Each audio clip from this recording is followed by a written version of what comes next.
দেশবাসীর কাছে আমরা ওসমান হাদির জন্য দোয়া চাই, কারণ হচ্ছে একটা পরিবারের হাদি না, ও এই নলসিটির হাদি, এই জালকাটির হাদি, বরিশালের হাদি, টোটাল বাংলাদেশের হাদি সে।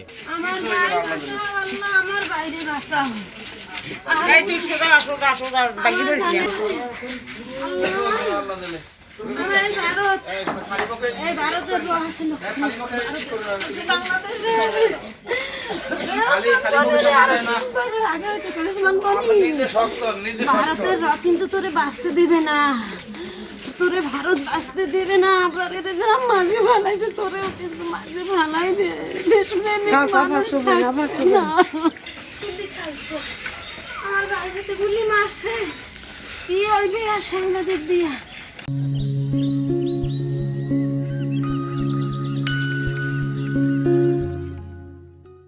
বাংলাদেশ বাঁচাও, বাংলাদেশ বাঁচাও। সরো সরো। আমার বলি যে টুকরা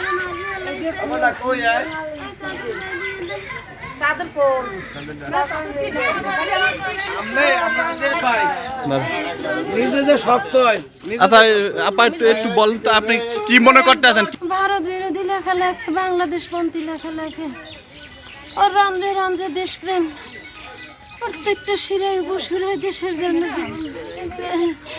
আমরা ওরা আগে আমি ওরা পাঠাই দেবো আমেরিকা, যে তোর দেশে রাখবো না, ভারত তোরে বাঁচতে দেবে না।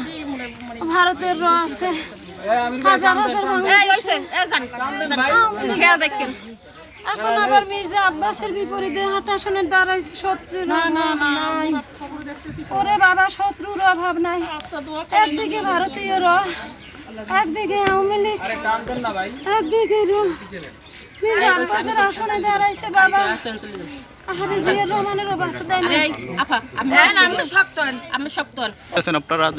আসলে ওসমান হাদি এমন একজন পার্সন যার একবারে পা থেকে মাথা পর্যন্ত সম্পূর্ণটাই হচ্ছে দেশপ্রেম। এই রাস্তা ওই শাহবাগ মোড়ে যা বলে, ও ঘরের ওয়াইফের সাথে একই কথা বলে, ভাইয়ের সাথে একই কথা বলে, মায়ের সাথে একই কথা বলে। অতএব এই বাংলাদেশে যে এত স্বচ্ছ মানুষের রাজনীতি যে খায় না, সেটা আমরা আগে থেকে ওকে বলতাম, কিন্তু ও বলছে না, কারো না কারো তো শুরু করতে হবে। ও মূলত সেইটাই শুরু করছে। এখন আমরা জানতাম যে এই ধরনের ঘটনা ঘটতে পারে। হ্যাঁ, এক হচ্ছে তাই সে হচ্ছে আওয়ামী বিরুদ্ধে, আর আওয়ামী বিরুদ্ধে না, সে হচ্ছে ফেসিবাদের বিরুদ্ধে। দ্বিতীয়ত হচ্ছে সে হচ্ছে যে যত প্রকার অনিয়ম, বাংলাদেশে যত অনিয়ম কালচার চলতেছে প্রত্যেকটার সে বিরোধিতা করে। এত স্বচ্ছ মানুষ তো এই বাংলাদেশের রাজনীতি ভাই আসতে পারে না। আমরা সেই জন্য ওকে বুঝছি যে একটু ব্যালেন্স করো ভাই, ব্যালেন্স ছাড়া তো এই দেশে টেকা যাবে না। বলছে হ্যাঁ আমি শুরু করবো, আমি হয়তো একদিন থাকবো না, কিন্তু আমার দেখি এরকম আরও হাজারো মানুষ, হাজারো লক্ষ হাদি জন্ম হবে। ওর মূল টার্গেটটাই হচ্ছে আমি শুরু করব, আমি একদিন থাকবো না, কিন্তু লক্ষ হাদি এক সময় তৈরি হয়ে যাবে।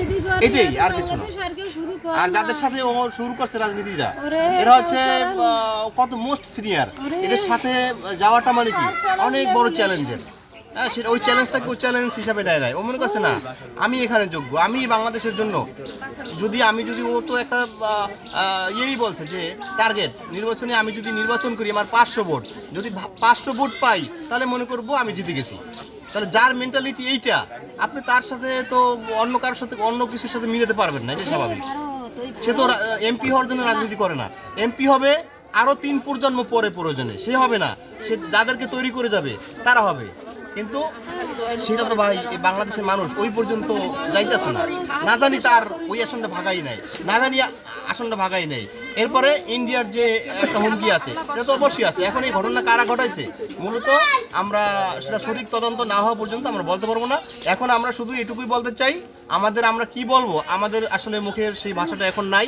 আমরা দেশবাসীর কাছে আমরা ওসমান হাদির জন্য দোয়া চাই, কারণ হচ্ছে একটা পরিবারের হাদি না, ও এই নলসিটির হাদি, এই জালকাটির হাদি, বরিশালের হাদি, টোটাল বাংলাদেশের হাদি সে।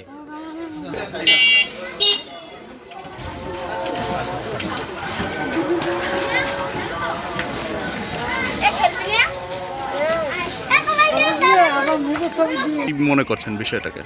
আসলে ওসমান, আমরা একসাথেই বেড়ে উঠছি, আমরা একই সাথে বড় হয়েছি।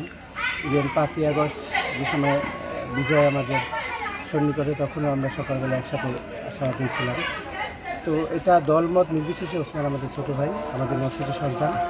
আমরা ওকে নর্থ সিটির গর্ব মনে করি। তো আজকে এই ঘটনা যেই ঘটাক এর সুষ্ঠু তদন্ত করে এতে বিচার চাই। আর এটা বাংলাদেশের জন্য কোনো সুখবার্তা নিয়ে আসবে না আমি মনে করি আর কি, কারণ ও বাংলাদেশের প্রাণ, ওর রন্ধ্রে রন্ধ্রে দেশপ্রেম ছিল, এটা একদম সত্যি।